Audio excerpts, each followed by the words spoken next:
Hello, traders. FX Pip Collector here. Today is Monday, May 19th, and this is my analysis for gold. If you haven't done so yet, definitely do check out my free Discord channel. It's linked down here in the corner at the end of the video. And make sure to take a look at my website, fxpipcollector.com. Watch the video on my home screen to learn more. So anyways, on gold, I think we have the completion of a pullback.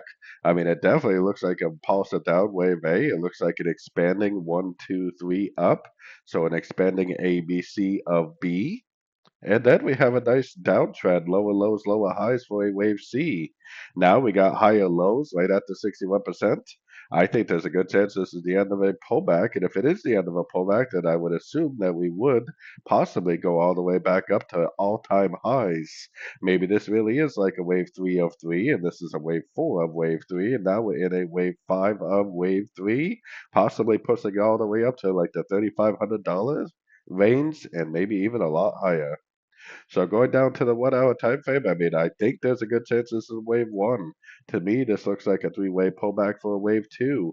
We should now be in a wave three, which is a wave three can make some pretty good moves to the downside, but I think that our main purpose right now on these sort of time frames needs to be looking for pullback entries. Anytime we see a move to the downside, we should be looking at that as nothing more than an opportunity to go long, hopefully for the continuation of what could be a wave 5 of wave 3 on the higher time frames. So anyways, don't forget to like and subscribe, and as always, thank you for watching and happy trading.